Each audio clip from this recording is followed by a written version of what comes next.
खोई हुई दुनिया को ढूंढते हुए ये तीनों लोग ऐसी गुफा में आ पहुंचे जहां छप्पर फाड़कर खजाना मौजूद था। करोड़ों साल पुराने हीरे रूबी सब ऐसे ही पड़े हुए थे, जिन्हें देखते ही एक लड़के के दिमाग पर लालच हावी हो गया और उसने बिना सोचे समझे जल्दी जल्दी हीरे अपने बैग में भरना शुरू कर दिए। लेकिन उसे अंदाजा नहीं था कि उसकी ये हरकत उसको और उसके साथियों को मौत के कितना नजदीक ले जाएगी। जैसे ही एक हीरा बैग से जमीन पर गिरा तो अगले ही पल नीचे की जमीन पतली होने की वजह से धंस गई और तीनों ऐसी खाई में गिरने लगे जो कई मिनट्स बीतने के बाद भी खत्म होने का नाम ही नहीं ले रही थी। अब आगे इनका क्या होगा ये जानने से पहले ये जानना जरूरी है कि ऐसी क्या मजबूरी थी जो ये तीनों बिना सोचे समझे मौत के मुंह में आ गए। दरअसल कुछ दिनों पहले ये सब ट्रेवर एंडरसन नाम के प्रोफेसर और रिसर्चर से शुरू हुआ था, जो बच्चों को वोल्केनोस के बारे में पढ़ाता है। इसके साथ साथ वो अपने भाई मैक्स की लैब को भी चलाता है, जो 10 साल पहले धरती के बीचों बीच बनी एक दुनिया को ढूंढते हुए गायब हो चुका है। ट्रेवर अब खुद उस जगह को ढूंढना चाहता है, मगर आज लैब में जाने पर उसे बहुत ही बुरी खबर मिलती है कि अब लैब के एक्सपेरिमेंट्स के लिए कोई भी इन्वेस्टर फंडिंग देने के लिए नहीं मान रहा, इसलिए उन्हें ये लैब बंद करनी पड़ेगी। और ये सुनकर ट्रेवर का मन टूट जाता है। अब आगे जब ट्रेवर घर लौटता है तभी उसकी भाभी का अर्जेंट कॉल आता है, जो अपने बेटे शॉन के साथ वहां पहुंचने की खबर देती है। ये सुनते ही ट्रेवर तुरंत अपने कमरे को साफ करने लगता है, क्योंकि उसका घर पूरी तरह से बिखरा पड़ा था। दरअसल एलिजाबेथ यानी के शॉन की माँ शॉन को 10 दिन के लिए ट्रेवर के पास छोड़ने का फैसला करती है, ताकि वो कनाडा शिफ्ट होने की तैयारी कर सके। मगर शॉन अपने चाचा के साथ रुकने को लेकर बिल्कुल भी खुश नहीं होता, क्योंकि वो घर में मौजूद अपने वीडियो गेम से दूर नहीं होना चाहता था। खैर, अब जाने से पहले एलिजाबेथ ट्रेवर को एक बॉक्स सौंपती है, जो कि मैक्स का था, और ट्रेवर उसे देखकर खुश हो जाता है। उस बॉक्स को खोलने पर ट्रेवर को मैक्स की पुरानी यादें मिलती हैं, जिनमें एक बेसबॉल ग्लव और एक योयो शामिल था। तब मैक्स के सामान के बीच ट्रेवर को उसके भाई की सबसे पसंदीदा किताब मिलती है, जो कि जूलियस बर्न की journey to the centre of the earth थी। अभी जब ट्रेवर उस किताब को गौर से देखता है तो वो दंग रह जाता है, क्योंकि उसमें मैग्मा के टेम्परेचर्स को लेकर कई सारे नोट्स लिखे हुए थे, खासकर उन रिलीजन्स के बारे में जहां ट्रेवर और मैक्स खुद भी अपनी रिसर्च कर रहे थे। इसलिए अब तुरंत ही ट्रेवर शॉन के साथ अपनी लैब में पहुंचता है, जहां शॉन की नजर कंप्यूटर स्क्रीन पर आइसलैंड के पास मौजूद एक वोल्केनो पर पड़ती है, और उसी के बारे में मैक्स का बॉक्स इशारा कर रहा था। तब ट्रेवर ये अंदाजा लगाने लगता है कि मैक्स शायद उन्हीं वोल्केनिक रास्तों की तलाश कर रहा था, जो कि जमीन के बीचों बीच जाने का रास्ता हो सकते हैं। अब जैसे कि वहां जाने से मैक्स के बारे में कुछ पता चल सकता था, इसलिए घर लौटकर ट्रेवर वहां जाने का फैसला करता है, जिसके दौरान शॉन भी उसके साथ जाने की जिद करने लग गया था, जिस पर ना चाहते हुए भी ट्रेवर को मानना ही पड़ता है। अब इस सफर के दौरान ट्रेवर किताब में लिखे एक नोट को डिकोड करने की कोशिश करता है। तभी शॉन सुझाव देता है कि ये शायद किसी इंसान का नाम हो सकता है। तब थोड़ी सी खोजबीन के बाद उन्हें पता चलता है कि ये नाम इंस्टीट्यूट ऑफ प्रोग्रेसिव वोल्केनोलॉजी के डायरेक्टर का है। इसलिए अब प्लेन से उतरने के बाद वो एक लंबी ड्राइव पर निकल जाते हैं, ताकि उस इंस्टीट्यूट तक पहुंचा जा सके। लेकिन उस लोकेशन पर पहुंचने के बाद उनके सामने बस एक मामूली सी झोपड़ी थी, जो देखकर वो दोनों हैरान रह जाते हैं। अभी दरवाजा खटखटाने पर उनके सामने हाना नाम की एक खूबसूरत लड़की आती है, जो बताती है कि वो इंस्टीट्यूट के मरे हुए डायरेक्टर की बेटी है, और वो जूलियस बर्न की थ्योरी पर यकीन रखते थे, और मैक्स की सोच भी बिल्कुल उनके जैसी ही थी। इसीलिए वो पहले वहां आया था, जिसके बाद वो एक ज्वालामुखी के पास चला गया था।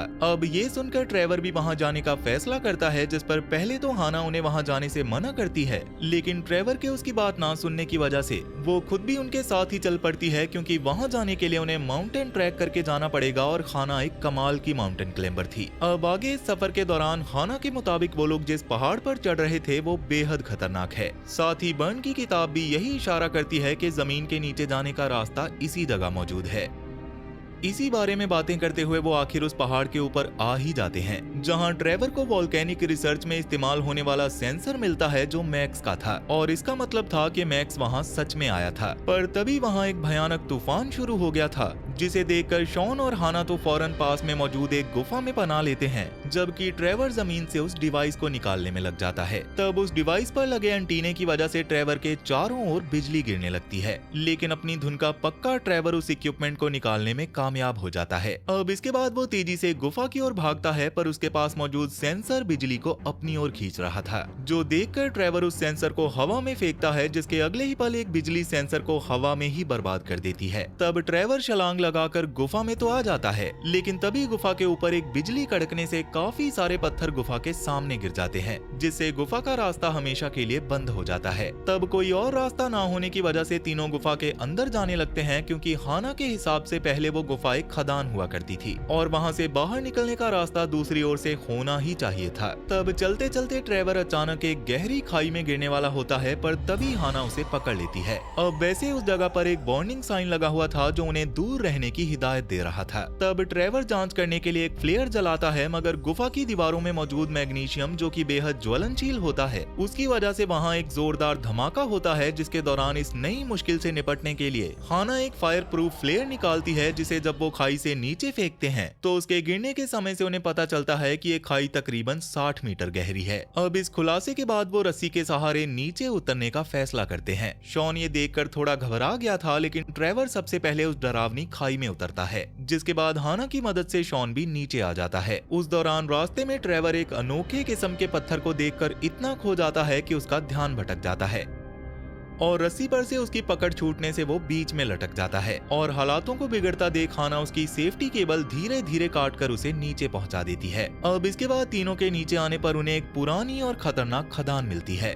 जहां बरसों पहले एक हादसे में कई लोग अपनी जान गंवा चुके थे। उसे देखकर वो तीनों जैसे तैसे गहराई में बढ़ते गए, जहां उन्हें खदान का जनरेटर मिला और जैसे ही हाना ने उसे चालू किया तो चारों तरफ रोशनी फैल गई। तब वो लोग अपने सामने माइनिंग कार्ड्स को देखकर बिना डरे उनमें सवार होकर आगे बढ़ने लगे, क्योंकि उनके हिसाब से वो कार्ड्स उन्हें आराम से खदान के बाहर पहुंचा देती। लेकिन तभी एक जगह ढलान की वजह से कार्ड्स की स्पीड इतनी बढ़ जाती है कि उसे कंट्रोल करना मुश्किल हो जाता है और तभी उन्हें सामने एक टूटा हुआ ट्रैक दिखाई देता है, जहां से नीचे गिरने पर तो उन लोगों का राम नाम सत्य होना कंफर्म था, लेकिन कार्ड की स्पीड ज्यादा होने की वजह से वो सही सलामत दूसरी ओर पहुंच जाते हैं। पर तेज झटके के कारण उनके कार्ड्स एक दूसरे से अलग हो जाते हैं और तीनों अलग अलग ट्रैक्स पर पहुंच जाते हैं। उस दौरान हाना का ट्रैक खत्म होने वाला था, इसलिए वो जैसे तैसे करके चलती कार्ड्स के बीच में से ट्रेवर की कार्ड पर आ जाती है, लेकिन तभी उन्हें पता चलता है कि ट्रेवर का रास्ता भी आगे से बंद है। तब हाना दिमाग लगाकर खुद को एक रस्सी से बांधकर उसका दूसरा सिरा पटड़ियों पे अटका देती है,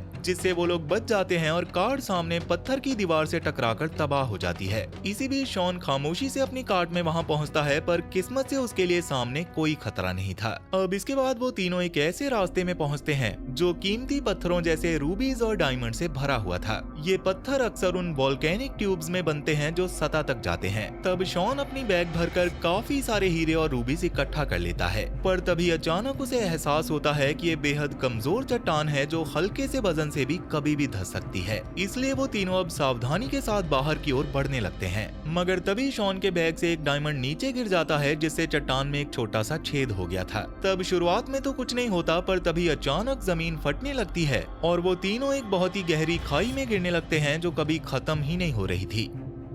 और ये वही समय था जब कहानी की शुरुआत में ये तीनों खाई में गिरने लग गए थे। खैर, अभी गिरते वक्त ट्रेवर बर्न की एक थ्योरी का जिक्र करता है, जिसके मुताबिक वोल्केनिक टनल्स गिरने वाली चीजों की रफ्तार को धीमा कर देते हैं और इसके नीचे एक स्लाइडिंग टाइप का झरना होगा। और ये बिल्कुल सच होता है। उनके सामने एक झरना होता है जो किसी स्लाइड की तरह उन्हें एक अंडर वाटर रास्ते के जरिए एक गुफा में ले जाता है। तब पानी से बाहर निकलने के बाद वो थोड़ा सा आराम करते हैं, पर तभी उन्हें गुफा की छत पर सितारों की तरह चमकने वाले बायोलुमिनिसेंट परिंदे दिखाई देते हैं जो 30 करोड़ साल पहले विलुप्त हो चुके हैं। तभी उनमें से एक परिंदा शॉन के करीब आता है और बाकी सब उनका पीछा करते हुए एक रास्ते की ओर बढ़ जाते हैं, जहां उनके सामने एक नई और विशाल दुनिया थी जो झीलों और पहाड़ों से भरी हुई थी, जिसका मतलब था कि मैक्स की थ्योरीज पूरी तरह से सच थी। इसलिए ट्रेवर की खुशी का तो कोई ठिकाना ही नहीं था। अब इसी बीच आसमान में उन्हें एक आग के गोले जैसा सूरज दिखाई देता है। ट्रेवर बताता है कि वन की किताब में इस दुनिया के अंदर की दुनिया का पूरा वर्णन दिया गया है। तब ट्रेवर लगातार किताब के पन्नों को सामने दिख रही हकीकत से मिलाता है और सब कुछ बिल्कुल वैसा ही निकलता है जैसा लिखा हुआ था। तब पता लगाते लगाते उन्हें एक ट्री हाउस मिलता है, जिसे देखकर ट्रेवर उसके अंदर जाने का फैसला करता है, जबकि हाना बाहर जमीन पर ही रहती है। इधर अंदर पहुंचकर ट्रेवर को एहसास होता है कि वहां मौजूद हर चीज पिछले दशक की है। खैर, अब इसी बीच हाना को कुछ एक्सप्लोरेशन इक्विपमेंट और एक बोतल मिलती है जिस पर गायब हुए एक्सप्लोरर का नाम लिखा हुआ था।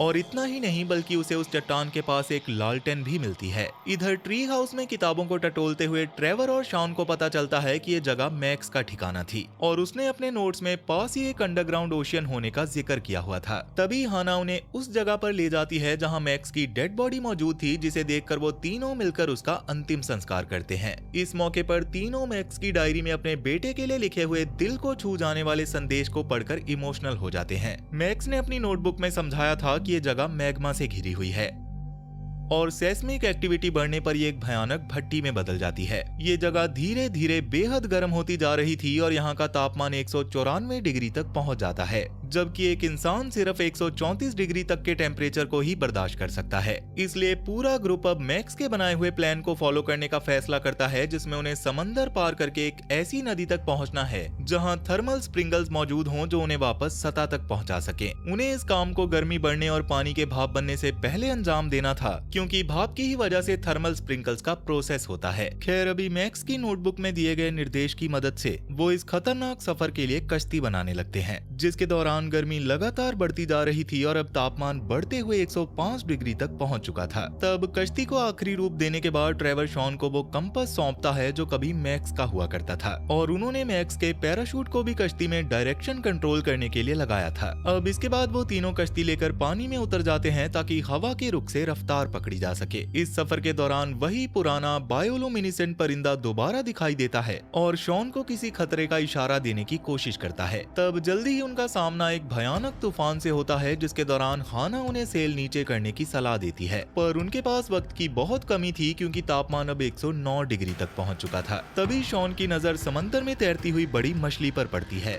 जिसके दौरान अचानक उनमें से एक जीप पानी से उछलकर शॉन और फिर खाना पर हमला करता है, पर खाना फुर्ती से बच निकलती है। अब अगला हमला ट्रेवर पर होता है, लेकिन तब ट्रेवर उसे लात मारकर वापस पानी में फेंक देता है। पर उनकी ये मुसीबत अभी खत्म नहीं हुई थी, क्योंकि कुछ ही देर में सैकड़ों विशाल परहानाज उनकी ओर टूट पड़ती हैं, जिस दौरान तीनों बेसबॉल बैट्स का इस्तेमाल करके उनका सामना करते हैं। तब जल्दी ही ट्रेवर शॉन को इशारा करता है कि एक और मॉन्स्टर उस पर हमला करने वाला है। शॉन खुद को तैयार करता है, पर इस बार जो दरिंदा पानी से बाहर निकलता है वो इतना विशाल था कि उसने पिरानास को ही निगलना शुरू कर दिया था।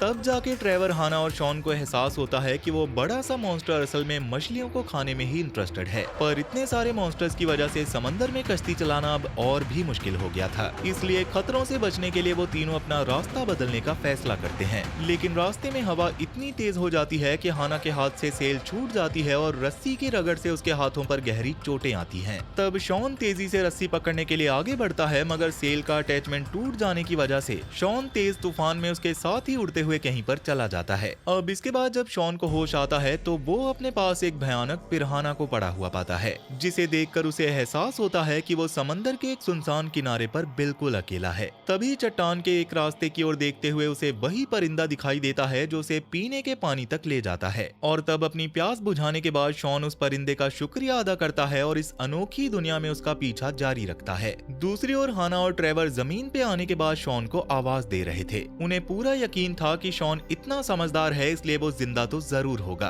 तब थक हार कर थोड़ी देर आराम करते समय ट्रेवर का सामना एक ऐसे मांसाहारी प्लांट से होता है जिसके दांत उस तरह की तरह तेज थे और वो हाना को काटने की कोशिश कर रहा था। तब ट्रेवर उस पर एक जोरदार वार करके उसे बेहोश कर देता है, मगर जब वो पीछे मुड़कर देखता है तो हैरान रह जाता है, क्योंकि हाना वहाँ से गायब हो चुकी थी। अब उसे मांसाहारी पौधों की कई बेलों ने जकड़ लिया था जो ट्रेवर के चारों ओर जोड़ों में निकल रहे थे। ट्रेवर जब उन पर हमला करने की कोशिश करता है तो उसका भाला वहीं पर फंस जाता है, जिसकी वजह से उसे मुक्कों का सहारा लेना पड़ता है, जिसके दौरान इन मुक्कों से मॉन्स्टर के मुंह से एक घिनौना और चिपचिपा पदार्थ निकलकर ट्रेवर के हाथ पर लग जाता है। अब इसके बाद वो एक साथ कई मॉन्स्टर से लड़ रहा था, जबकि दूसरी ओर हाना का दम घुटता जा रहा था। तब बड़ी मुश्किल से ट्रेवर उस मांसाहारी पौधे को जड़ से उखाड़ फेंकता है, जिससे हाना बच जाती है। इसी बीच शॉन गुफा के मोड़ पर एक दूर से आती हुई रोशनी की ओर बढ़ता है और चलते चलते वो लड़खड़ा कर गिर जाता है।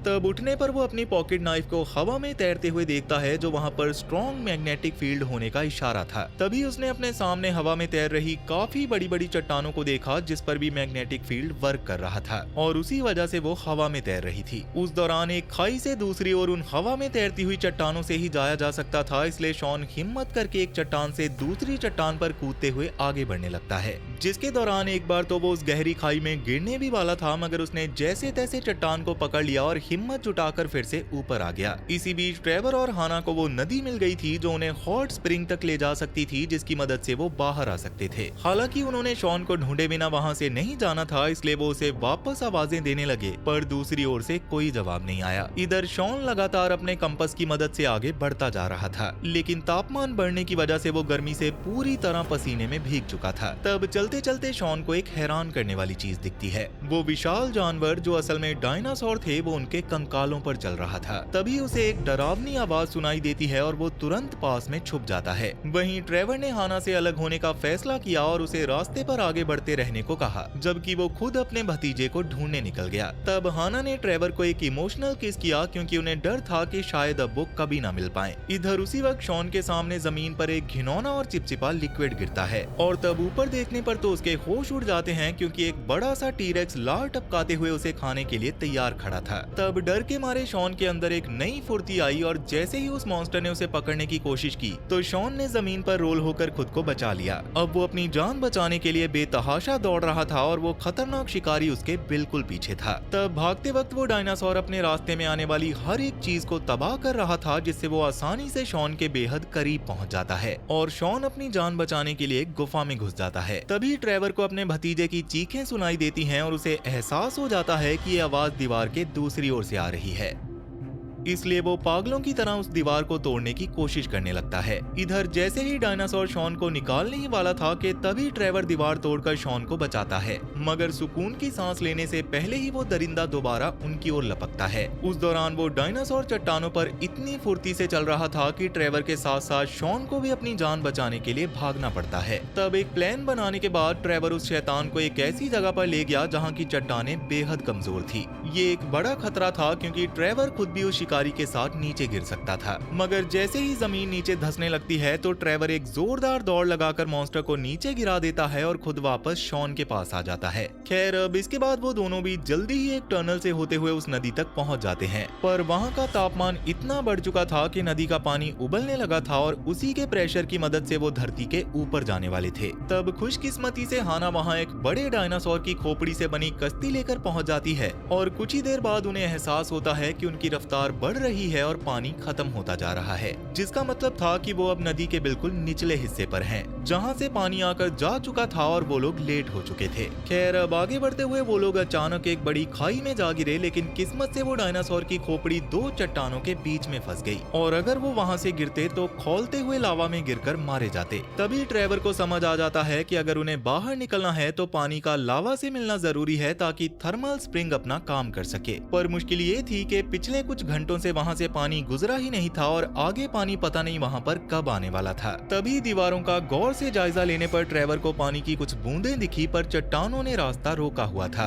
तब इस मुश्किल घड़ी में प्रोफेसर को एक किताब सूझी। उसे याद आता है कि चट्टानों के बीच में मैग्नीशियम मौजूद होता है, जिसमें फ्लेयर्स की मदद से धमाका करके चट्टान के दूसरे तरफ मौजूद पानी को इस तरफ लाया जा सकता है। जब ये पानी नीचे मौजूद दहकते हुए मैग्मा से मिला तो एक विशाल भाप का एक जबरदस्त फुआरा फूट पड़ता है, जो जेट की ताकत से उनकी कश्ती को ऊपर की ओर धकेल देता है, जिससे वो धरती के सरफेस को चीरते हुए किसी के खेत में आकर क्रैश करते हैं, जिससे वो पूरा खेत बर्बाद हो जाता है। तब वहाँ का मालिक उन्हें आकर गालियां देने लगता है, लेकिन वो इटालियन में बात कर रहा था, इसलिए ट्रेवर और बाकी सबको उसकी बातें समझ ही नहीं आई थी। तब इस नुकसान की भरपाई करने के लिए शॉन ने अपने बैग से निकालकर एक हीरा उस आदमी को दे दिया, जिसे देखकर उस शख्स का गुस्सा ठंडा हो गया और वो मजाक में पूछने लगा कि क्या वो लोग दोबारा खेत को बर्बाद करना चाहेंगे। अब वैसे तो ट्रेवर अपने साथ काफी सारे हीरे बैग में डालकर ले आया था और जैसे कि अब उसके पास पैसों की कोई कमी नहीं थी, तो ट्रेवर अपने भाई की लैब को बंद होने से बचा लेता है और सबकी जिंदगी काफी अच्छी हो जाती है।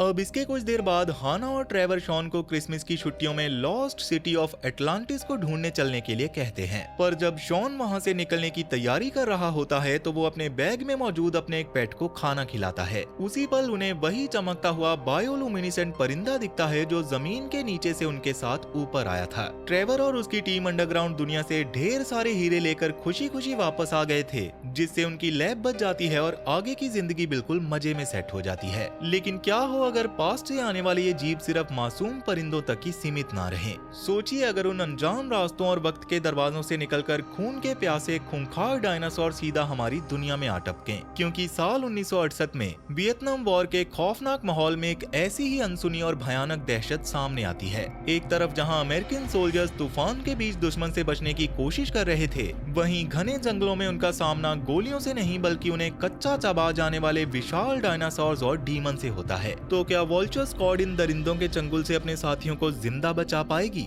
या ये जंगल हमेशा के लिए उनकी कब्र बन जाएगा? ये नहीं देखा तो समझो कुछ नहीं देखा। इसलिए जल्दी से स्क्रीन पर दिख रही राइट वाली वीडियो पर क्लिक करें और देखें इस रोमांचक और खौफनाक कहानी को। और अगर कुछ और देखना चाहते हो तो लेफ्ट वाली वीडियो पर क्लिक कर लो। तब तक मैं चला आपके लिए ऐसी एक और वीडियो बनाने। सो बाय बाय।